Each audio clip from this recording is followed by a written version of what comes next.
Saludos, buenas tardes, buenas noches, buenos días, cuando quiera que vean este video. Vamos hoy a continuar para finalizar el libro de Alicia en el País de las Maravillas Diferenciables, Aventuras de Alicia en el País de las Maravillas Diferenciables, el libro del profesor Simón Escardapan, que ha estado sirviéndonos para presentar este tema de redes neuronales todo el camino hasta los Transformers, los LLM que vamos a presentar justo hoy.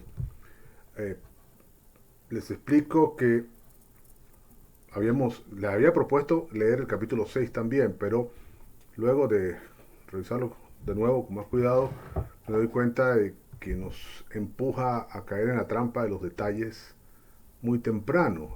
Es toda esta discusión acerca de eh, las técnicas para implementar la propagación hacia atrás, todo el trabajo que se hace aprovechando de la experiencia en Deep Learning y en el trabajo crucial de calcular los gradientes, que se adapta en ese texto con mucho detalle matemático para explicar el concepto y que me parece que es un detalle técnico que merecería atención detallada, cuidadosa en el caso de que usted quiera estudiar una alternativa a la tecnología.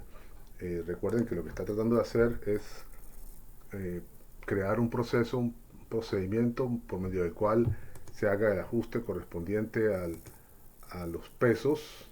Fíjense que se puede hacer el ajuste, como muestra la animación, en tiempo real en ambas direcciones, para tener una mejor explicación que separe eh, el espacio, que calcule correctamente, separando ejemplos positivos y negativos apropiados, tanto como pueda. Recuerda que siguen ocurriendo errores. Eso es lo que está mostrando esas peloticas exageradas del lado derecho de la imagen. Se los quiero dejar con esa idea solamente porque me parece que, insisto, es un detalle técnico que difícilmente vamos a poder procesar en detalle en este punto, a menos que nos busquemos una aplicación específica. Es la tensión habitual entre definir la lógica del proceso completo y luego completar los detalles en cada etapa. Y es de nuevo la tensión entre explicar el problema y encontrar la mejor solución. A veces sacrificamos encontrar la mejor por encontrar alguna cualquiera.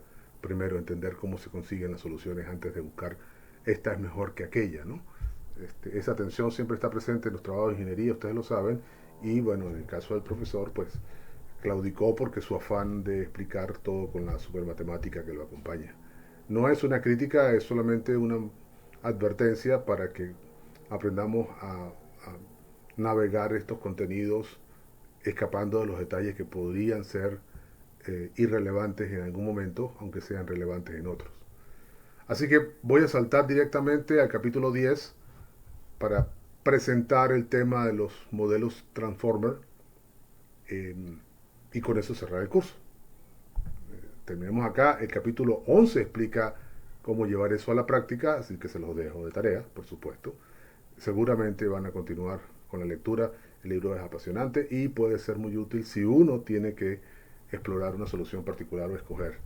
En el camino quedaron, ya lo vieron, eh, ese el capítulo 6 donde hablamos de lo que les acabo de mostrar y todo una sección completa de la Tierra extraña en donde se habla de nuevo de casos específicos de redes neuronales aplicadas a problemas particulares en donde la segmentación, fragmentación o modularización de la data se vuelve crucial, por ejemplo, para lidiar con imágenes. Esas son las capas convolucionales y su aplicación para modelos que nos permitan aprovechar imágenes para la predicción, ¿no? Esa es la otra, y bueno, no solo imágenes, sino los modelos multimodales que tienen imágenes, textos, sonidos, etcétera. Nos saltamos eso también por la misma excusa. Es un tema muy específico que necesitaríamos tener un contexto para darle sentido y para que nos acompañe en estudiar los detalles. Y saltamos directamente al hueco de la liebre, como está en el cuento de Alicia, eh, vamos a caer como ella por el agujero del conejo, de la liebre, eh, con el modelo Transformer que tiene estas tres secciones, y con eso completamos el trabajo de nuestro curso de agentes, la introducción a los agentes. Vamos entonces con la lectura directamente. Dice, acerca de este capítulo, los modelos combinacionales convolucionales son una base de referencia fuerte, especialmente para imágenes y secuencias donde las relaciones locales se imponen, pero están limitados en la manipulación, o cuando se trata de manipular secuencias muy largas o dependencias no locales entre elementos de la secuencia. En este capítulo vamos a introducir otra clase de modelos llamados transformers que están diseñados para sobreponerse a esos desafíos. Particularmente comentario mío por supuesto, de las dependencias no locales es un problema habitual en los modelos lingüísticos, porque en los lenguajes los humanos solemos jugar con esta posibilidad de en una misma expresión, referirnos a términos que están muy distantes entre sí, y que además la distancia entre ellos suele ser impredecible, porque así de salvajes somos los humanos al hablar. Si es que se puede hablar de parlantes que sean salvajes. En fin, sección 10.1, modelos no locales y con convoluciones a larga distancia o grandes, si ustedes quieren. Ya vamos a refrescar todos los términos, no se preocupen. Después de los primeros desarrollos claves en el periodo del 2012 al 2016 discutidos en los capítulos anteriores, el siguiente logro importante en el diseño de los modelos diferenciables ocurrió entre el 2016 y 2017 con la popularización de los Transformers. Una arquitectura, esos son los Transformers, diseñada para manipular eficientemente dependencias de largo alcance en el procesamiento del lenguaje natural.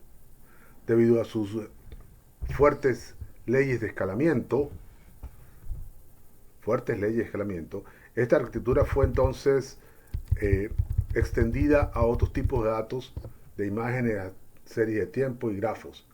Y es hoy en día un modelo de estado del arte en muchos campos debido a sus muy buenas leyes de escalamiento cuando se le entrena con grandes cantidades de datos. Y ahí tienen las referencias para apoyar esa afirmación de que son un modelo de estado del arte.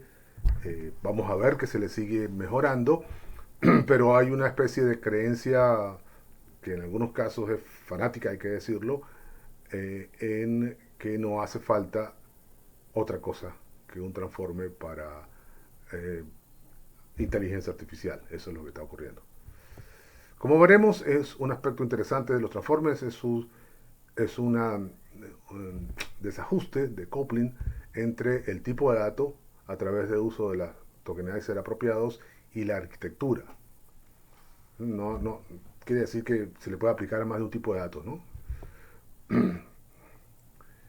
La cual mayormente permanece data agnóstica a los datos, es decir, que no le importa qué tipo de datos tiene.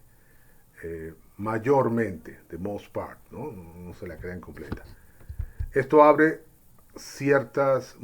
varias direcciones interesantes, several, tales como la arquitectura simple multimodal y la estrategia de aprendizaje de transferencia aprendizaje por transferencia, o transferir aprendizaje. Todo eso se puede decir en este contexto. Disculpen ustedes, pero no es una sola traducción. Vamos a comenzar motivando el componente central de los Transformers, o del Transformer, llamado la capa de atención múltiple, MHA, Multiple Head Attention. Vamos a esperar a demorar la discusión del modelo Transformer original hasta al siguiente capítulo. Pero no importa, esta es la parte más importante. Ya les voy a mostrar por qué en un segundo, cuando haga un resumen con ayuda de unos modelos que están en línea para jugar con los Transformers. Puedo hacerlo aquí, de hecho, permítanme saltar, vamos a hacer eso de una vez para que lo tengan claro. Esta es la página que les mostré en algún momento, que son visualizaciones de las redes neuronales, y tiene por supuesto los Transformers, y ahí pueden ver una visualización de un Transformer aplicado a la expresión to be or not to para predecir qué viene a continuación. Ahí pueden jugar con él, van a poder, yo ya por supuesto lo presioné y entonces ya no me deja jugar con esa frase. Este, pero entonces pueden ver lo que ocurre. Aquí está alineada la entrada to be or not to. Pasa por una primera serie de bloques que corresponden, subbloques, porque toda la estructura es un solo bloque, ¿no? Esto es lo que ellos llaman un bloque transformer. Y entonces el bloque transformer tiene subbloques. Este primer bloque, que como ustedes pueden ver, hay nodos correspondientes a cada palabra de la secuencia de entrada, que además triplicados, key, query and value, son tres tipos de nodo, y cada uno genera una salida que es manipulada de forma diferente. Por ejemplo, estas vienen a la key, la query, a organizar la autoatención, la frase, las oraciones, las palabras, los tokens se enfocan ellos mismos, y se usa otra subporción de ese bloque, un grupo de nodos para alimentar la función que resume esa cuenta y que le propaga la información al siguiente subbloque, que es donde están las redes de alimentación hacia adelante, Feed Forward Network, que hace un cálculo pasando, aquí está la función de activación, a hello, ¿recuerdan? Y esa hace un cálculo, pero entonces tienes 12 capas más que atravesar antes de llegar a la salida, que conecta con un cálculo simple a través de esta softmath, recuerden la softmath, eh, en donde se puede ajustar con los parámetros que vimos adelante que se le aplican a la red completa. Ojo, este es un cálculo de la softmath sobre todas las palabras que aparezcan en el contexto, 50.257 palabras o tokens en este caso, y entonces se puede hacer después una clasificación de todas las palabras en ese contexto para ver cuáles serían las que deben aparecer a continuación. Y aquí sale el orden, el ordenamiento de esas palabras. Eh, si yo aumento la temperatura voy a hacer una selección más salvaje, pero aquí está en 1.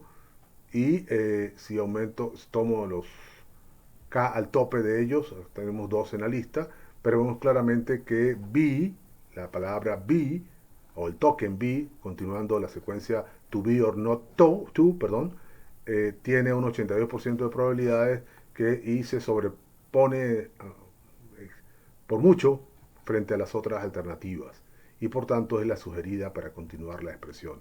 Entonces ahí tienen un ejemplo muy simple, por supuesto tienen, siendo ustedes preguntas, pero ahí está la página completa de Neural Network Visual, How Transformer Works, que les explica todos los detalles y les responde muchas de las preguntas y los detalles estructurales más adelante. El sitio web, por cierto, es muy interesante para aprender redes neuronales en general. Tiene esas tres páginas dedicadas a las redes neuronales en general, a la capa de atención y a los transformes, que es la que estoy mostrando, para que la revisen con calma y jueguen con ella. Así que vamos a continuar con el capítulo, entonces, el resto del capítulo rápidamente. Un poco de historia. Históricamente este capítulo está fuera de orden. En 2015 la alternativa más común a las redes convolucionales para textos eran las redes neurales recurrentes, RNN. Como un componente aislado, MHA se introdujo para las RNN. MHA es esa capa de atención que acabo de mencionar, antes de ser usada como el componente central en el modelo Transformer. Vamos a cubrir las RN en su encarnación moderna, las RN linealizadas en el capítulo 13, y recientemente las RN se han vuelto a competidores atractivos de los Transformers para el modelado de los lenguajes. Se le usa en algunas aplicaciones particulares, así que Transformers no es la única alternativa, tienen otras alternativas, por supuesto. Y van a seguir ocurriendo. Me parece que una de las dificultades ya no es tanto en cómo hacer la predicción de datos, que esta cosa milagrosa que ha ocurrido con los Transformers funciona muy bien, sino en qué hacer con la capa de razonamiento, que no parece mejorar no importa lo que le hagas al transformer. Eso es lo que muestran los últimos modelos de razonamiento. Entonces comienza a ser cada vez más fuerte eh, la corriente, quizás, hacia los sistemas neurosimbólicos que tengan un componente neuronal, como una de estas redes, un transformer, conectado, de maneras que todavía seguimos explorando, con un sistema simbólico de razonamiento determinístico que haga el trabajo de razonamiento una vez que el transformer haya hecho la adquisición de la información de cualquier expresión, por ejemplo, en lenguaje natural, a una expresión controlada, por ejemplo, una frase admitible o que corresponda con la entrada necesaria para el sistema simbólico. De eso me encantaría hablarles en el próximo curso y tiene que ver con el trabajo que estoy haciendo, que estamos haciendo con Logical English y con español lógico, que ojalá sea el próximo curso que dictemos por acá, si es que dictamos otros cursos. Bien, tengo la sección 10.1.1, lidiando con dependencias de rango largo y dispersas. Considera estas dos oraciones: el gato está en la mesa, the cat is on the table, y una más larga: el gato que le pertenece a mi madre está en la mesa. Ven que le acaban de atravesar una... Eh, tiene un nombre peculiar en inglés, Restrictive Relative Clause, una cláusula restrictiva relativa. Pero por supuesto nosotros no le vamos a llamar a mí ahí, solamente es más información para alterar la oración sin cambiar el significado de la original. ¿Se dieron cuenta? Con el fin de ser procesada por un modelo diferenciable, las oraciones deben ser, odio decirlo, pero tokenizadas, es decir, convertidas en tokens, y los tokens deben estar imbuidos, embebidos o incrustados como vectores. Eso fue lo que conversábamos antes en el capítulo. No leímos el 8, ¿verdad? No lo leímos. Pero eso es, sí hemos hablado de imbuir, embeber e incrustar en el curso, así que no me digan que no hemos hablado de eso. Desde un punto de vista semántico, los toques que pertenecen a la palabra en rojo, cat, y en la palabra en verde, table, comparten una dependencia similar en ambas oraciones. Sin embargo, su posición relativa cambia en ambos casos y la distancia se vuelve arbitrariamente larga entre ellos, y pueden verlo, ¿no? Por lo tanto, las dependencias en el texto pueden ser tanto de largo alcance como de dependencia de la entrada. Vamos a denotar la matriz X que tiene la forma NE, una oración de n tokens imbuida en un vector NE dimensional, y vamos a denotar por X sub I el iésimo token. Podemos reescribir una convolución 1D con el tamaño del kernel K sobre el token I como sigue. Ahí está para que vean directamente la definición. H sub I es igual a la sumatoria sobre igual a 1 hasta este número extraño de la matriz, una matriz W en el componente J, que vamos a ir escogiendo cada uno de ellos, por el vector I sub X sub I más K más 1 menos J. No me pregunten en este punto por qué todos los detalles, vamos a verlo más adelante. Cada token dentro del campo receptivo es procesado con una matriz de peso fijo W sub I, que solo depende de la posición específica I.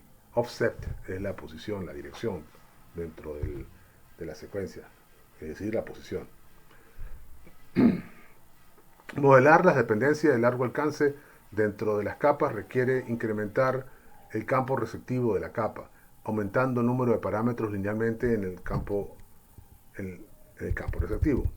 Una posibilidad para resolver esto es la siguiente. En lugar de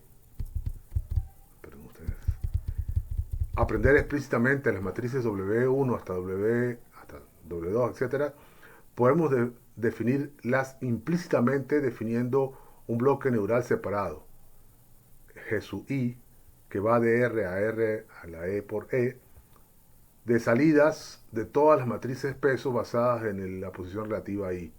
Por lo tanto, podemos reescribir E10.1 como, en lugar de poner la matrizota, colocamos la función G sub I menos J, I menos J. La suma es la suma de todos los tokens ahora. No vamos a parar en ninguno particular. Ajá, no nos han explicado. Aquí está, comparación entre diferentes tipos de convolución. Un detalle importante que quizás no hemos mencionado por el apuro y la cosa es esta conexión, ¿no? Las convoluciones suelen ser conexiones que involucran la entrada y la salida, es decir, para que la salida nos ayude a mejorar la entrada. Entonces, comparaciones entre diferentes tipos de convoluciones de una secuencia de una sola dimensión, mostramos cómo una secuencia de salida en rojo interactúa con dos tokens, uno dentro del campo receptivo de la convolución en verde y otro fuera en azul. En una convolución estándar, el token azul es ignorado porque está fuera del campo receptivo del filtro. Eso es A, lo que está mostrando aquí en A.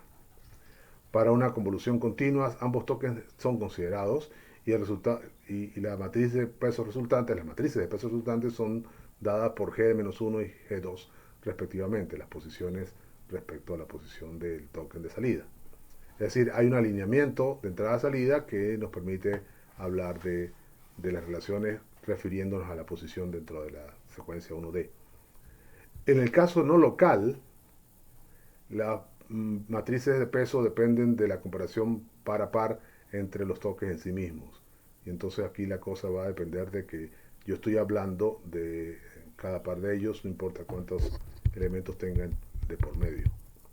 Esa es más o menos la explicación del salto que estamos dando. A esto se le llama convolución larga o grande. Y la convolución se expande, cubre toda la matriz de entrada X. También es llamada convolución continua, porque podemos usar la G para posiciones intermedias parametrizadas o resoluciones variables. El número de parámetros en este caso solo depende de los parámetros de G, mientras que no depende de N, la longitud de la secuencia. Definir G no resulta trivial debido a que necesita la salida, sacar, quiero decir, una matriz de peso completa. Podemos recuperar una convolución estándar fácilmente diciendo que G sub IJ es igual a esa matrizota, la posición entre I y menos J, quiero decir, y 0 en otros casos. Esto resuelve parcialmente el problema de las dependencias de larga data o de largo alcance, pero no resuelve el problema de las dependencias que son condicionales a la entrada, dado que el peso dado a los tokens depende solo sobre la posición relativa con respecto al índice I.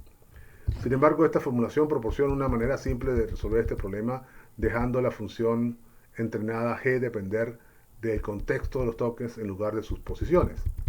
Y entonces, en lugar de las posiciones, le vamos a pasar los tokens que estamos utilizando. En el contexto de la visión por computadora, estos modelos también son llamados redes no locales. Proporcionamos una comparación de las convoluciones estándar, las convoluciones continuas y las convoluciones no locales en la figura 10.1 que les acabo de leer.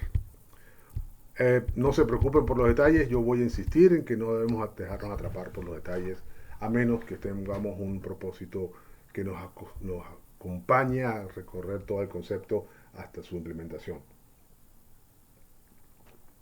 Si no hacemos así, probablemente vamos a terminar gastando mucho tiempo estudiando estos temas. 10.1.2, la capa de atención. La capa MNHA es una simplificación de E10.3, la expresión anterior. Primero, ¿quién es E10.3, por cierto? Para que no vayan a decir que no le dije. Aquí está E10.3, esta expresión en donde tenemos una acumulación, ahora expresada en términos de su contexto en lugar de las posiciones. Que los contextos son las dos vectores de entrada XY y XJ.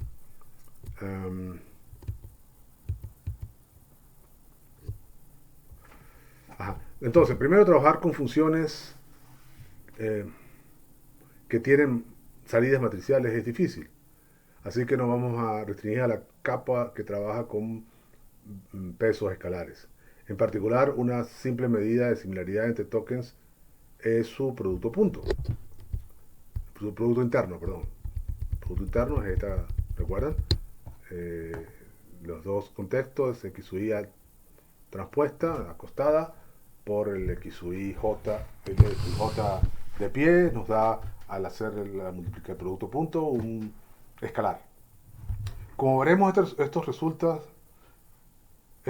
en un algoritmo fácilmente paralelizable para toda la secuencia, que es el que calcula cada...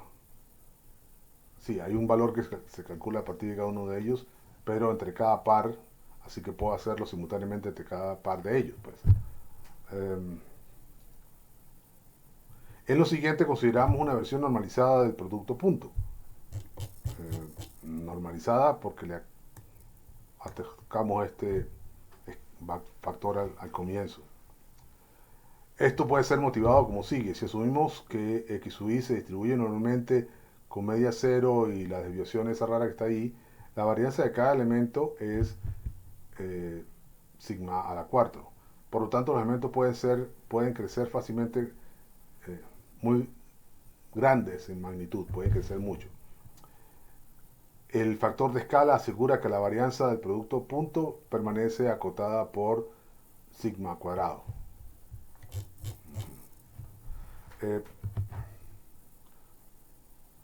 Debido a que estamos sumando sobre un número de variables potencialmente, sobre un número potencialmente variable de tokens, n, también es útil incluir una operación de normalización, tal como la softmax.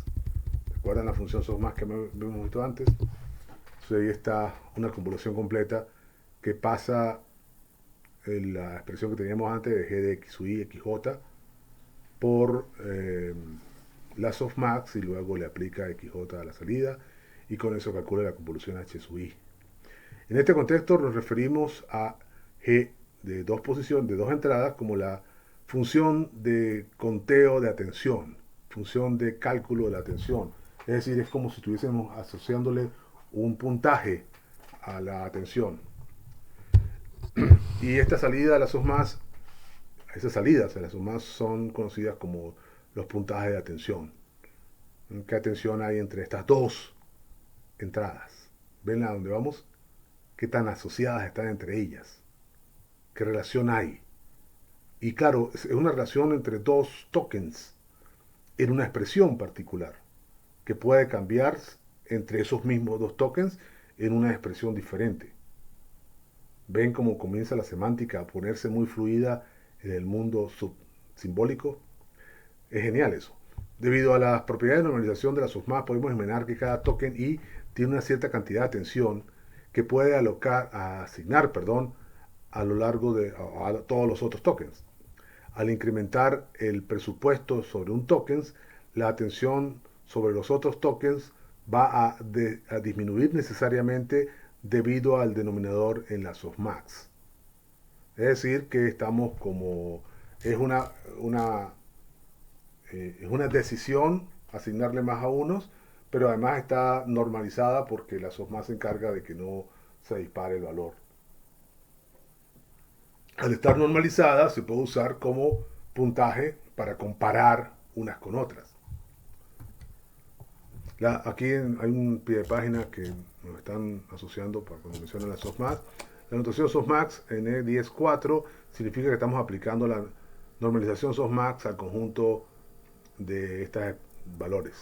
Son n independientemente para cada i. Esto es más fácil de ver en el caso vectorizado que se describe a continuación. Si usamos una atención de producto punto, nuestro G no tiene parámetros entrenables. La idea de una capa de atención es recuperar las agregando proyecciones entrenables a la entrada antes de computar o de calcular la ecuación anterior. Con este objeto, con ese fin, vamos a definir tres matrices entrenables WK con forma EK, WV con forma EV y WQ con forma EK otra vez, donde Q y V son hiperparámetros. Y van a ver ustedes aparecer aquí los values que vimos en los bloques que les mostré al comienzo, en la visualización de los transformers. Cada token es proyectado usando estas tres matrices, obteniendo 3n tokens en total. Aquí están los tokens clave, key tokens, los tokens valor, que son el propio bicho, y los tokens query. Bicho quiere decir token. Y aquí están las tres matrices definiendo los parámetros, los valores, para que de acá se pueda pasar para acá. Estos tokens procesados son llamados claves, valores y queries y consultas. Traducimos query de esa manera.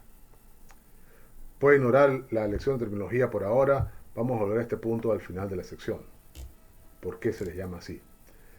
La capa de autoatención SA se obtiene al combinar las tres proyecciones, E10.5, E16 y E17, con E10.4, el anterior, y entonces aquí aparecen nuestros amigos, la función de convolución que calcula cada bloque del transformer a través de una softmax, a través de una G, y aquí está query, K y B. Q, K y B. No quise decir lo que estaba diciendo, pero lo dije, no importa. No tiene sentido. Por lo tanto, podemos calcular la representación actualizada del token I al comparar su consulta con todas las claves posibles. ¿Lo traduje bien? Sí. Y usamos los pesos normalizados para combinar los valores correspondientes de los tokens. Note que la dimensionalidad de las claves y de las consultas debe ser idéntica, mientras que la dimensionalidad de los valores puede diferir. Vieron ustedes que la teníamos antes la misma, ¿no? No puedo aguantar la tentación de mostrárselas aquí. Key, query, value, no hago más distracciones por aquí. Si usamos el producto punto, podemos reescribir la operación de las capas SA, de self-attention se llama, compactamente para todos los tokens. Con este fin vamos a definir tres matrices, con la pila de todos los posibles claves, consultas y valores. K de XWK, y X es la matrizota de todas las entradas, B igual y Q igual, pero cada quien con las matrices que tenemos antes, suponiendo que las matrices son transportables, definiendo, digamos, como el espacio semántico para esa expresión, que es lo que le decía antes. La expresión tiene que mantenerse estable, ¿no? Entonces las W son la misma, las entradas son todas las entradas, y aquí tienen K, W y Q como salida. Las tres matrices derivadas K, W, Q tienen formas NK, NB y NK respectivamente. Como una nota al margen, podemos también implementarlas como una sola matriz de multiplicación de matriz, cuya salida está picada en tres partes. Aquí está K, B, o sea, si pudiésemos fragmentarla por esta otra, donde las dos barritas denotan la concatenación, una tras de la otra. La capa de autoatención es entonces escrita como SA de X, dado un número de una colección de entradas, es una llamada softmax en la que le atestamos Q, K y B por acá, y sale X, y sale el resultado, que es esa evaluación de autoatención que va a pasar al siguiente bloque que no hemos terminado. Donde asumimos aquí en esta expresión que la softmax se aplica fila por fila. Podemos también hacer proyecciones explícitamente como dice a continuación. La capa de atención de 10-10 se define entonces de esta manera. Y aquí están las proyecciones explícitamente. La capa de atención es definida como la entrada XNE como esa matriz en ejemplos de tamaño E cada uno, y entonces aparece esta expresión monstruosa E1011 definiendo la aplicación de la softmax a un conjunto de tensores, de vectores de entrada, cada uno de los cuales tiene una entrada posible que queremos entrenar, entender en sí misma. Primera nivel de entrenamiento, ¿no? Son esos W iniciales. Entonces aquí están visualización de las principales operaciones de la capa de autoaprendizaje, excluidas las proyecciones, queries, key values, y entonces Q, fíjense la forma de Q, la forma de K transpuesta, la forma de las cosas por las que pasa, lo que sale el valor, y esto es lo que va a entrar a la siguiente capa. Los parámetros entrenables son WQ, WK y WV o V, donde K y V son hiperparámetros, por lo tanto aquí hay 2KE más VE, VE, parámetros entrenables independientes de N. Son los parámetros, los hiperparámetros, que, bueno, ya sabemos, son valores que se definen básicamente por la disponibilidad estructural de la arquitectura, cuánta memoria, cuánto espacio hay, qué forma tiene, ¿no? Mostramos las operaciones de la capa visualizada visualmente en la figura 10.2. Bueno, no exactamente visualmente, pero sí, ahí se puede ver el orden de las operaciones. Q, K traspuesta y V. V. Vamos a la siguiente capa, la capa de multiatención. La capa anterior se llama también las operaciones de atención de una sola cabeza, single head. 10.1.3, estamos en esta sesión.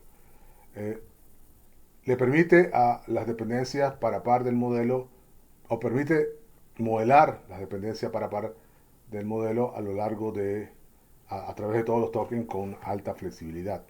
Es esta relación, ¿cuál es la relación entre cada par de tokens? Le llaman atención a esa relación. Sin embargo, en algunos casos tenemos múltiples conjuntos de dependencias a considerar.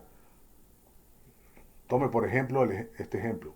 El gato que pertenece a mi madre está en la mesa. El gato, the cat which belongs to my mother is on the table. Las dependencias entre cat y table son diferentes con respecto a las dependencias entre cat y mother. Y puede que queramos una capa, o puede que queramos que la capa sea capaz de modelarlas por separado. Todo depende del gato, por supuesto. Claro, entonces el gato es el sujeto, ¿no? ¿Cómo es que dicen? No, en francés el ejemplo es el otro, ¿no? De sur, con ese, ya se me fue cómo se dice en francés, perdón. No importa, el gato es el sujeto, entonces todo depende de él. Una capa multicabezas, multihead, logra esto ejecutando múltiples operaciones de atención en paralelo, cada una con su propio conjunto de parámetros entrenables, antes de agregar los resultados con una sola operación con alguna operación de consulta, pooling, más de consultas de reunir, de recolección, se podría decir. Con este fin definimos un nuevo parámetro h que vamos a llamar, o que llamamos el número de cabezas de la capa. Vamos a instanciar h, h proyecciones separadas para el token, para un total de 3 por h por n tokens, 3n para cada cabeza, ¿no? Entonces tenemos KE, KB y QE, KE, VE o VE y QE, que los teníamos antes, y entonces WKE representa la provisión de clave para la ésima cabeza, y similarmente para las otras cantidades. La capa de atención multicabezal podría llamarse MHA, realiza H operaciones de SA separadas o de autoatención, amontonando las salidas, los resultantes en vez de salida, amontonando los resultantes en vez de salida y proyectándolos una B final a la dimensionalidad apropiada. Entonces aquí está MHA, cada capa individual de autoatención. Hay H de ellas. ¿Por qué hay H de ellas? No nos han dicho, ¿verdad? Todavía no nos han dicho, no hemos dicho cuál es me fui muy lejos, perdón, el origen de H.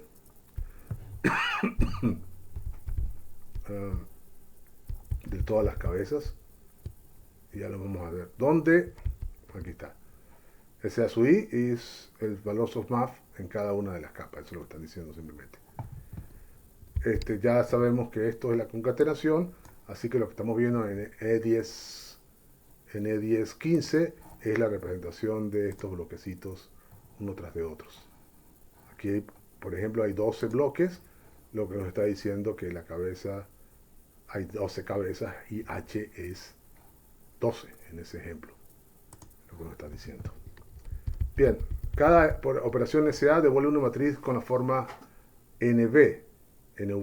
Estas H matrices están concatenadas a lo largo de la segunda dimensión para obtener una matriz NHN,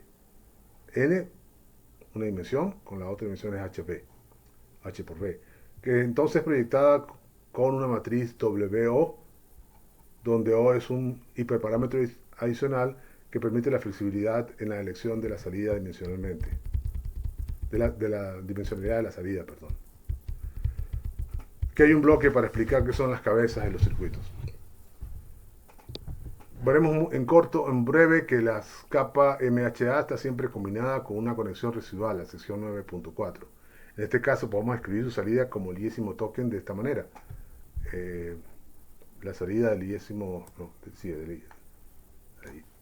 y su I se convierte en I sub I más la suma de toda esta transformación, en donde suma sobre todas las cabezas, las E son las cabezas, suma sobre todos los tokens, los J son todos los tokens, y entonces aquí están la alfa E que le corresponde a esa cabeza, con el vector WE que le corresponde a esa cabeza, multiplicado por el X sub I que estamos usando como base, por el X sub J que es el destino, y acá afuera está el sub J, donde alfa E, X sub I, X sub J es el puntaje de atención entre los tokens I y J en la cabeza E. Y WE combina la proyección de valor de la eésima cabeza con el eésimo bloque de la proyección de salida en E1015. Disculpen que la lectura es tan difícil, obviamente esta matemática se inventó para no tener que leerla. Los tokens,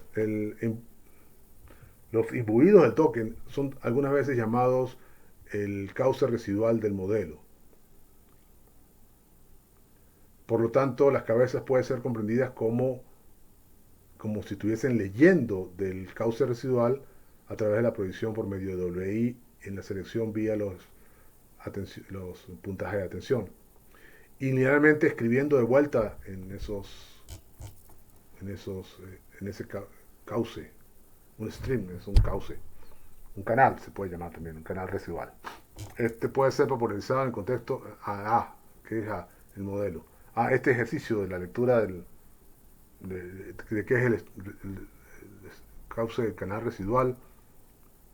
Esto ha sido popularizado en el contexto de la interpretabilidad metanística, que trata de retroingeniarse la conducta de las capas para encontrar componentes interpretables llamados circuitos, transformer circuits. La linealidad del canal es fundamental en este análisis. Esto están tratando de sacarle semántica a las capas. Si a usted le interesa entender más, váyase por ahí, búsquese URL y estúdielo. Una explicación de la terminología. Con el fin de entender por qué los tres tokens son llamados queries, keys and values, es decir, consultas, claves y valores, vamos a considerar la analogía de una capa SA con un diccionario Python estándar, que se muestra en la caja C10.1. Formalmente, un diccionario es un conjunto de pares de la forma clave valor. Diccionario en la forma clave valor. Ojo, están hablando de diccionarios Python, ¿no? Pero el concepto no lo introdujo Python, introdujo ante otro lenguaje. No voy a entrar en esa tarea del lenguaje. Pero es básicamente una función, una tabla, en la que yo tengo un valor y me responde, me devuelve el valor de salida. Pero fíjense que no es una función propiamente, sino aquí lo usan con corchetes, como una tabla más bien. Porque las tablas y las funciones son también la misma cosa. O sea, las tablas son funciones. Pero en fin, quieren hacer la comparación. Donde las claves actúan como una identificación inequívoca para recuperar el correspondiente valor. Por ejemplo, en la tercera y en la cuarta línea de la caja C10.1 consultamos el diccionario con dos cadenas diferentes, Alice and ALS. El diccionario compara la cadena de entrada de consulta a todas las claves que están almacenadas adentro, devolviendo los valores correspondientes si hay un apareo perfecto o un error si no lo hay. Entonces ALS no va a conseguir a nadie, va a devolver un error, pero Alice está asignada al 2, así que devuelve el 2 en el diccionario. Ojo, ese es código funcional en Python, eso es lo que están insistiendo ellos. Dando una medida de similaridad sobre un par de claves, podemos considerar una variante del diccionario estándar que siempre devuelve el valor correspondiente a la clave más cercana encontrada en el diccionario.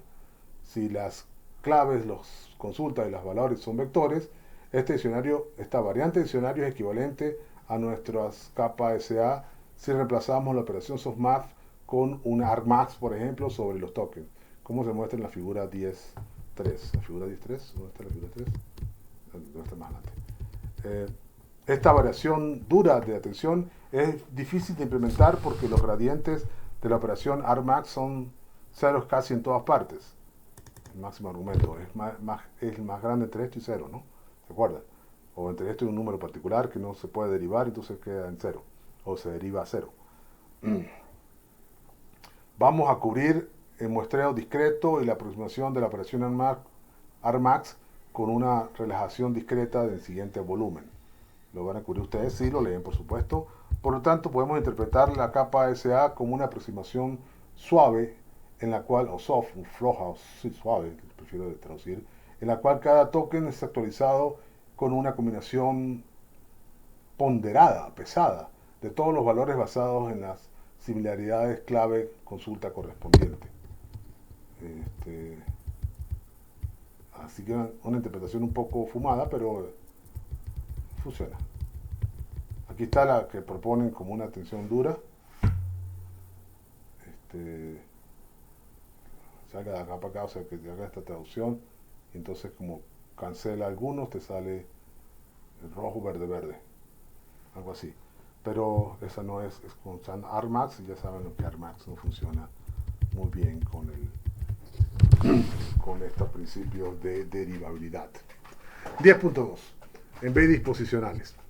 Con la capa MHA en la mano, consideramos el diseño del modelo transformer completo que requiere otro componente. Embuidos posicionales o embeddings positional embeddings, perdón. 10.2.1. Equivalencia equivarianza en la permutación, permutation equivariance. Es interesante considerar lo que ocurre con la salida de la capa MHA cuando el orden de los tokens es rearreglado, es cambiado, permutado. Para formalizar esto, introducimos el concepto de matrices de permutación. Una matriz de permutación de tamaño n, estoy leyendo la definición 10.2, de 10.2, es una matriz binaria cuadrada P con esta forma, ¿recuerdan? Esto quiere decir que tiene n por n, pero todos los números son binarios, o sea 0, 1, tal que solo uno es presente en cada columna o fila. No es un solo binario, sino que además está restringido por fila. 1 transpuesto por P es 1, P por 1 es igual a 1. Si removemos el requerimiento de la matriz de tener entradas binarias y solo les limitamos las entradas a ser no negativas, obtenemos el conjunto de matrices doblemente estocásticas, matrices cuyas filas y columnas suman 1. Doblemente estocásticas, sí. Entonces ahí tiene una forma de P, ¿no? Fíjense que aparece un 1 en cada columna y fila en este caso, ¿no? Entonces ahí tienen ustedes la salida de la capa MHA después de permutar los órdenes de los tokens es trivialmente la permutación de las capas originales. Entonces si se cambia aquí, se cambia allá. En otras palabras. El efecto de aplicar una matriz de permutación es rearreglar las correspondientes filas y columnas de una matriz. Por ejemplo, considere la siguiente permutación. Viendo los elementos de la columna podemos ver que la segunda y tercer elementos están cambiados por su aplicación. Segundo y tercer elemento se cambian de orden. Interesantemente, el único efecto de aplicar una matriz de permutación a la salida de una capa MHA es rearreglar la salida de la capa a su forma equivalente. Entonces, aplicar P a la entrada es como aplicar P a la salida, lo que están diciendo. Esto es inmediato para ser probado. Nos enfocamos en las variantes de una sola cabeza, como si puesto que la variante multicabeza procede similarmente. Primero, el softmax renormaliza el elemento sobre las columnas de la matriz, así que es trivialmente equivalente en permutación a través de ambas columnas y filas. Los demás no tienen ningún efecto, sino que sigue pasando lo mismo. Fíjense que ahora está P puesta a ambos lados. De esto podemos reducir inmediatamente la equivarianza posicional de SA, que sería en este caso esta expresión horrible que está acá abajo. SA de PX es igual a P por softmax, toda la sumada atravesada, igual a P por la función original. Donde hacemos uso del hecho de que P transpuesta por P es igual a I para cada matriz de permutación. Esto puede también ser visto resonando sobre la capa SA para cada token. La salida es dada por una suma de elementos, cada uno pesado por una comparación par a par. Por tanto, para un token dado la operación es invariante en permutación. Por lo tanto, para la matriz completa de entrada, la operación es equivariante en permutación. Permutation equivariant.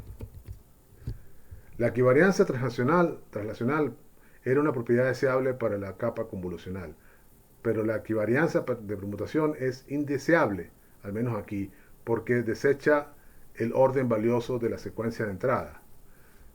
Como un ejemplo, el único efecto de procesar un texto cuyos tokens han sido invertidos sería invertir la salida de la capa. A pesar del hecho de que la inversión resultante de la entrada es probablemente inválida, no se lee, no es la misma frase. Formalmente, las capas SA y MHA son conjuntos de funciones, no secuencias de funciones. ¿Son funciones conjuntos? Funciones secuencias. Eso es algo raro. Vamos a ver qué dice el pie de página. Para ser todavía más pedantes, son funciones multiconjuntos, dado que los tokens pueden ser repetidos. Oh Dios, ok. Sí, son funciones que tienen como salida conjuntos, no funciones, no secuencias. En lugar de modificar la capa y agregar capas que no son equivariantes en permutación, el transformer opera introduciendo un nuevo concepto de imbuido posicional, que son tokens auxiliares que dependen solo de la posición de un token en una secuencia. Imbuidos posicionales absolutos o de la dirección de dos tokens, imbuidos posicionales relativos. Vamos a escribir los dos a la vez, a su momento quiero decir. 10.2.2 imbuidos posicionales absolutos. Cada token en la matriz de entrada X, NE, representa el contenido de una pieza especificada de texto, una subpalabra. Suponga que fijamos la longitud máxima de cualquier secuencia a M tokens. La equivarianza posicional para superar la equivariancia posicional, introducimos un conjunto adicional de imbuidos posicionales SME, donde el vector S sub I codifica unívocamente el concepto de estar en la posición I. Por lo tanto, la suma de la matriz de entrada con las primeras filas de S nos da eso que está ahí. Ahora la matriz de entrada es más grande. Es tal que X sub I prima en la posición representa el token X sub I en la posición I. Es decir, dice que el token X sub I está en la posición I, es lo que está diciendo. Puesto que no tiene sentido permutar los imbuidos posicionales, porque solo dependen de la posición, la capa resultante no es equivariante en permutación de ahí en adelante. Es decir, que al mezclar estos dos, ya no podemos hacer el truquito ese de P después de aplicar la capa multivariante. Vamos a ver la figura 10.5 para una visualización de estas ideas. ¿Para qué vamos a construir imbuidos posicionales entonces? ¿Cómo vamos a construir los imbuidos posicionales? La estrategia más simple es considerar ese como parte de los parámetros del modelo. Aquí están los imbuidos posicionales. Imbuidos posicionales verdes agregados a los imbuidos de los tokens en rojo. Aquí están. El mismo token en diferentes posiciones de diferentes salidas. Aquí está T1, tut, child, los tres tokens, entonces son diferentes. Esta es la expresión original, pero esta es la expresión en la que te dice que tut está en la posición 1, tut en la posición 2 y child en la posición 3. Así que no hay manera de que las permutaciones hagan ningún efecto ahí. Entonces decíamos que cómo se les construye. La manera más simple es considerar S como parte de unos parámetros del modelo, o sea, ese vector S, y entrenarlo junto con el resto de los parámetros entrenables similarmente a los tokens, a los imbuidos de los tokens. Esta estrategia funciona bien cuando el número de tokens es relativamente estable. Vamos a ver un ejemplo del siguiente capítulo en el contexto de la visión de computación. Alternativamente podemos definir algunas de las funciones determinísticas del conjunto de tokens de la posición del token para un vector dado que identifica unívocamente la posición. Algunas estrategias son claramente malas elecciones. Por ejemplo, podemos asociar a cada posición un escalar P igual IM, que aumenta linealmente con la posición. Sin embargo, agregando un solo escalar al token, al embebido al token, tiene un efecto menor. Y podemos codificar one hot, ¿recuerdan? One hot, uno caliente, la posición en un vector binario de tamaño m, pero el vector resultante sería extremadamente disperso y de alta dimensión. Una posibilidad introducida en el artículo original de los transformers es la de los embeddings sinusoidales. Para entenderlos, considero una función seno, y igual al seno de x, y el seno asigna un valor único a cualquier entrada x dentro del rango 0, 2pi.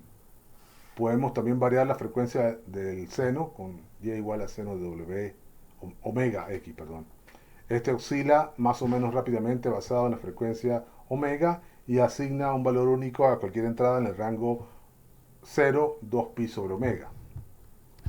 Hay una analogía con un reloj analógico. La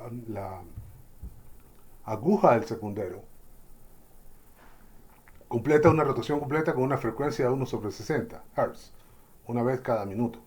Por lo tanto, cada punto en el tiempo dentro de un minuto puede ser distinguido mirando a la aguja del reloj.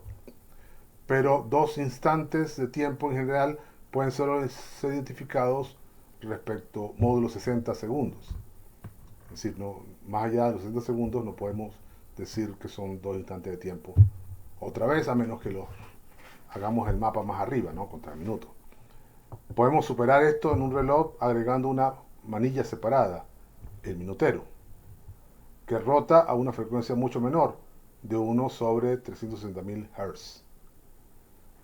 Por lo tanto, mirando al par de coordenadas segundo-minuto, el imbuido del tiempo, podemos distinguir cualquier punto dentro de una hora, agregando otra manito adicional con una todavía más pequeña frecuencia, la hora de la aguja de la hora. Podemos distinguir cualquier punto dentro de un día. Esto puede ser generalizado.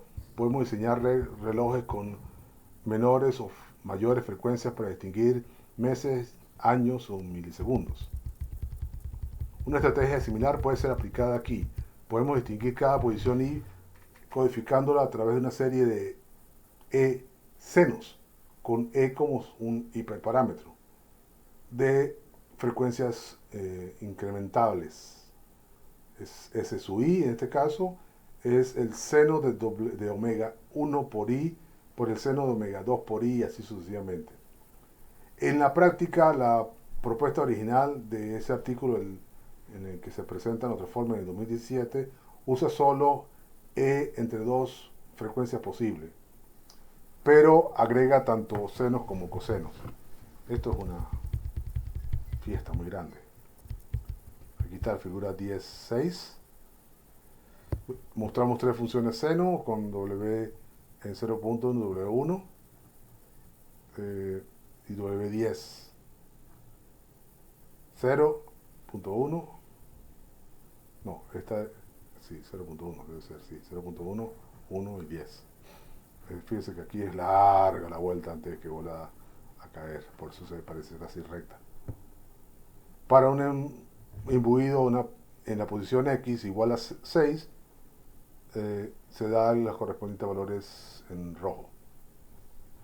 Esa sería la posición del imbuido al cambiar las diferentes medidas del reloj para ubicarlo en la secuencia, supongo. Esto se puede justificar notando que en este imbuido dos posiciones están relacionadas con una simple transformación lineal, una rotación que depende solo en la dirección relativa de las dos posiciones. Cualquier elección de frecuencia es provista válidamente, es válida siempre que, sean suficientemente grandes y aumenten a una tasa superlineal. La elección en ese paper fue una progresión geométrica donde omega es su i igual a 1 sobre 10.000 i sobre e, que varía desde omega 0 igual a 1 hasta omega e igual a 1 sobre 10.000. Vea la figura 10, F10.0 T6 para una visualización. ¿Visualización de qué? Imbuidos posicionales relativos. Imbuidos posicionales entrenables y imbuidos posicionales sinusoidales son ejemplos de imbuidos absolutos porque codifican una posición específica en la secuencia. Una alternativa que se ha vuelto común con secuencias muy largas son los imbuidos posicionales relativos. En este caso, en lugar de agregar una codificación posicional a un token, modificamos la función de atención para hacerlo dependiente de la dirección entre dos tokens. Esta es la función G. Esta es una combinación de las dos ideas que introdujimos al comienzo de este capítulo, la figura 10.1. Note que los imbuidos absolutos, que mientras que los imbuidos absolutos son agregados una sola vez en la entrada, los imbuidos relativos deben ser agregados cada vez que la capa MHA es usada.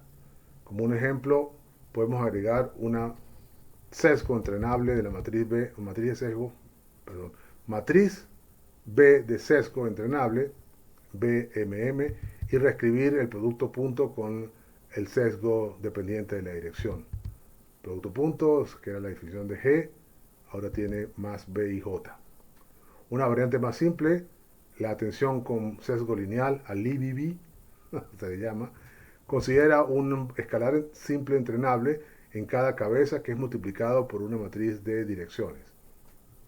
Estrategias más avanzadas, tales como los imbuidos posicionales rotatorios, ROPE, también están disponibles.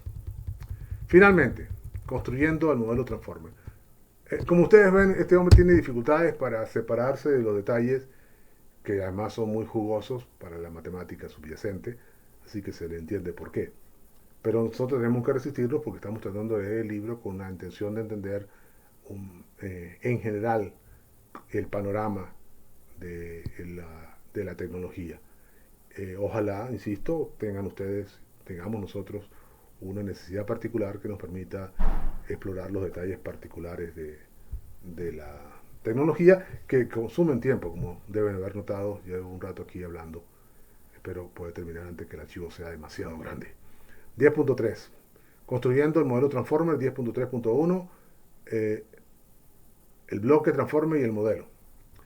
Un modelo puede ser construido en principio desde una pila de múltiples capas MHA con el softmax proporcionando la necesaria no linealidad para evitar el colapso de múltiples proyecciones lineales, el principio de la red neuronal, ¿no?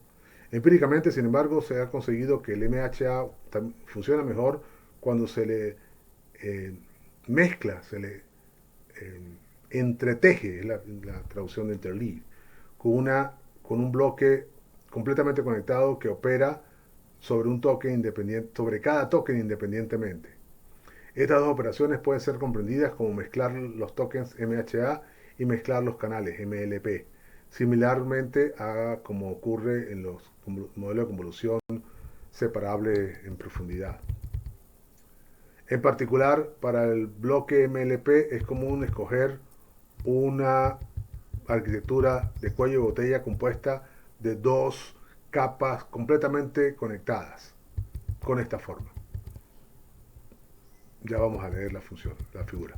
MLP es igual a W2 phi de W1X, donde X tiene la forma E, es un tokens, y W su I tiene la forma PE, que es la matriz de pesos, con P seleccionado como un entero múltiple de E. Es decir, P es igual a 3E o P igual a 4E. Y por lo tanto, y W2 tiene la forma EP, reproyectando de vuelta la dimensión original del imbuido, o el embebido, o el incrustado. Los sesgos son generalmente removidos en la dimensión aumentada oculta, como una dimensión aumentada oculta proporciona suficientes grados de libertad. Los pesos son generalmente removidos puesto que la dimensión incrementada oculta proporciona suficiente grado de libertad. Para garantizar un entrenamiento eficiente de los modelos profundos, también necesitamos un poco de estrategias de regularización adicionales. En particular, es común incluir dos pasos de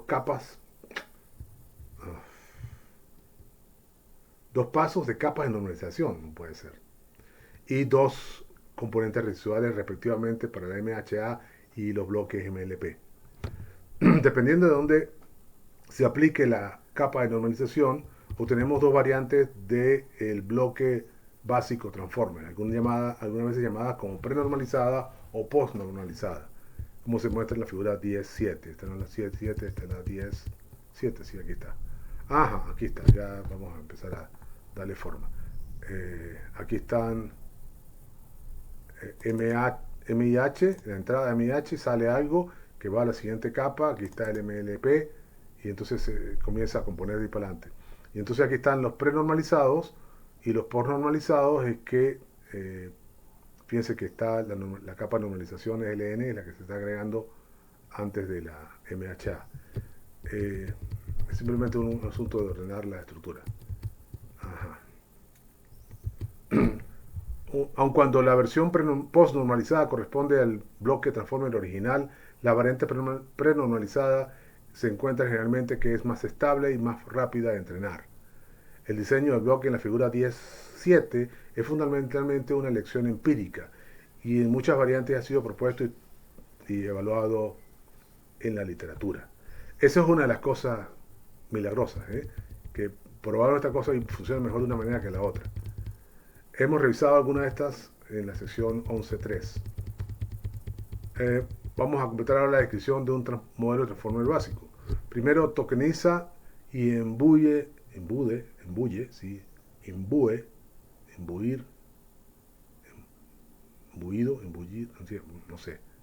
incrusta, más fácil, en la secuencia de entrada original como una matriz que tiene esas dimensiones, ¿no? Es lo primero que se hace, en tokenizar, incrustar, convertir en imbuidos.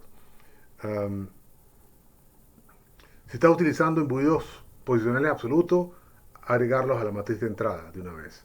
Aplique uno o más bloques de la forma discutida arriba y el 4 incluya una capa final eh, que dependa de la tarea que está tratando de resolver.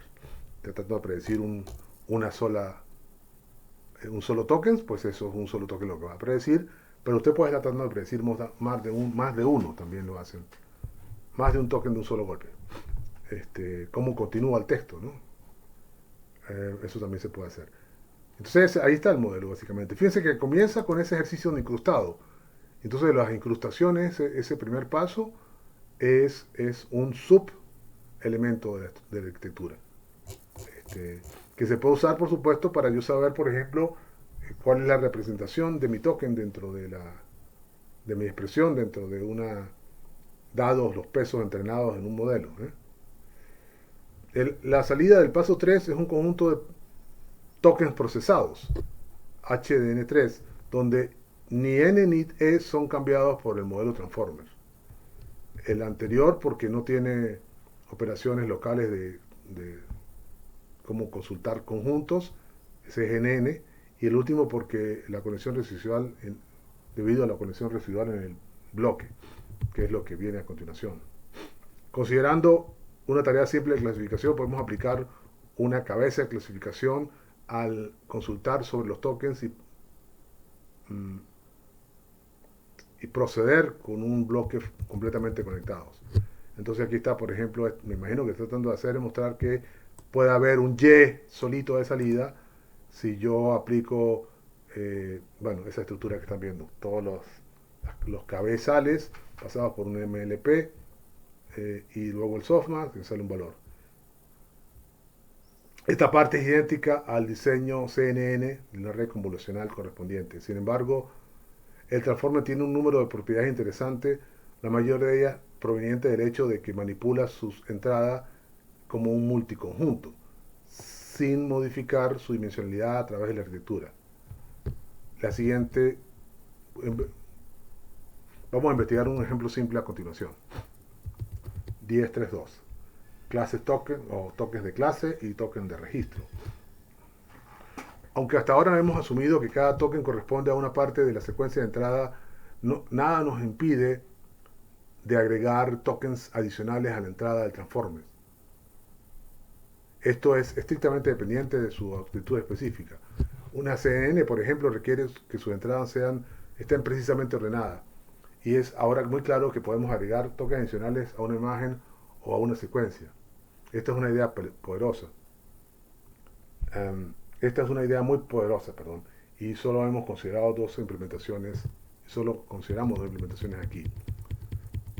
Primero consideremos el uso de un token de clase, un token adicional que es agregado explícitamente para clasificación con el fin de reemplazar la operación de consulta global anterior. Suponga que comenzamos el token con un token entrenable solo C con la forma E, que es agregado a la matriz de entrada. C, ahora X va a ser la X anterior, pero tiene el token ese que se le agrega al final, uno más. La nueva matriz tiene N más 1 por E, la estructura. El token de clase es idéntico a todas las secuencias en un pequeño lote. Después del paso 3 de arriba, las salidas el transformer, genera una matriz H con N más 1E de representaciones actualizadas de todos los tokens, incluyendo la clase 1. La idea es que en lugar de consultar sobre los tokens, el modelo debe ser capaz de comprimir toda la información relacionada a la tarea de clasificación dentro de la clase token y pueda reescribir la clasificación, el cabezal de clasificación, simplemente descartando todos los otros tokens. Wow, el H más 1, HN más 1. Ajá. Tokens entrenables adicionales pueden ser usados incluso si no son explícitamente usados. Pueden ser útiles, Por ejemplo, en DOM24 ha mostrado que agregar unos pequeños tokens adicionales llamados registros, en tu caso, puede mejorar la calidad de atención de los mapas de atención, ofreciéndole al modelo la posibilidad de utilizar los registros para almacenar información auxiliar que no depende explícitamente de una posición dada. No sé, etiquetas sobre los textos quizás, los registros, se puede interpretar. Bien, terminamos con una tarea para variar. De la teoría a la práctica. Vamos a introducir muchos conceptos importantes relacionados a los transformes en el siguiente capítulo. Así que para el capítulo 1, para este capítulo estoy sugiriendo un ejercicio ligeramente no convencional que combina un trasfondo convolucional con una cabeza como un transformer, como se muestra en la figura 10.8. Nos quieren mezclar los dos ejercicios, por supuesto. Bueno, es una buena manera de aprender las dos cosas. El modelo convencional que desarrollaron en el capítulo 7 y 9, lo tenemos pendiente, se aplicaron una sola imagen. Sin embargo, algunas veces tenemos disponible un conjunto de imágenes del mismo objeto para ser reconocido. Por ejemplo, un sistema de monitoreo. Podemos tener múltiples capturas de pantalla de una persona sospechosa. Esto es llamado un sistema de múltiples vistas en la literatura y cada imagen es llamada una vista del objeto. Un modelo multivistas debería proporcionar una sola predicción de todo el conjunto de vistas, mientras que permanezca invariante al orden de las vistas en la entrada. Para este ejercicio vamos a implementar un modelo multivista simple, como se muestra en la figura 10.1. Usando un conjunto de datos de clasificación de imágenes, puede simular un modelo multivista aplicando un número fijo de transformaciones de datos a la entrada. Ignorando las dimensiones del lote para cada imagen de entrada, la figura que tiene alto, ancho y los canales, usted puede obtener una entrada multivistas con una figura VHWC, donde VV es el número de views, de vistas. Una sola etiqueta Y es asociada con este tensor, la etiqueta de la imagen original. El número de vistas puede ser diferente de los de minilote a minilote y ninguna parte del modelo es restringida a un número predefinido de vistas. El modelo multivista está compuesto de tres componentes, denotamos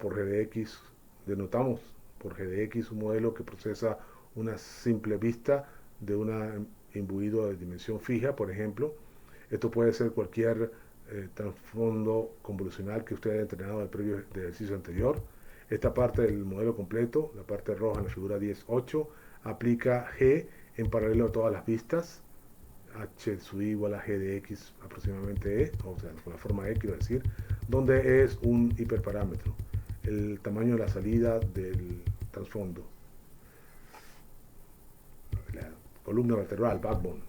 Después de concatenar los imbuidos de las vistas, obtenemos una matriz HBE, es el paso 3, con el fin de obtener un modelo completo de invariante de permutación. Cualquier componente aplicado a H debe ser equivariante a permutación. Para los propósitos de este ejercicio, implemente y aplique un bloque de transforme simple por sección. Usted puede implementar HLA usando PyTorch básico, o puede tratar una implementación más avanzada utilizando INOPS. También puede comparar con la versión implementada en TorchNN.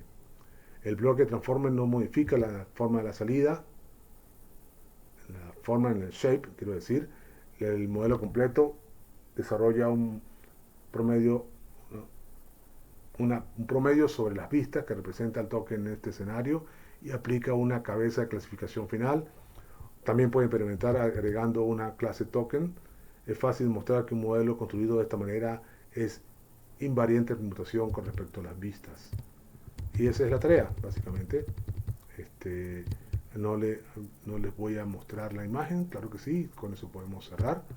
Aquí está la imagen del ejercicio, figura 10.8, un buen proyecto para el siguiente curso de Transformers. Modelo multivista implementado en este capítulo, la imagen aumentada a través de un conjunto de aumentos al azar, estrategia de aumento al azar, estas tres. para obtener un conjunto de vistas de la entrada, que es la data esta original. Cada vista es procesada por el mismo trasfondo o columna vertebral convolucional, modelos convolucionales acá atrás, para obtener un embuido dimensional de tamaño fijo, mismo tamaño, en rojo. El conjunto de imbuidos es procesado por un bloque transformer antes de la clasificación final en verde. Los bloques son estos que están acá, y entonces viene después que te va a decir al final que son todas fotografías de la misma lagartija o algo así. Modelo multivistas. Es decir, que están combinando modelos transformer con data multimodal, es decir, imágenes en lugar de lidiar solo con el texto, para efectos de clasificación. Mal ejemplo, me parece a mí. Pero en fin, con eso concluimos la lectura. Les deseo mucha suerte llevando los transformers a la práctica y nos vemos en el siguiente curso. Gracias.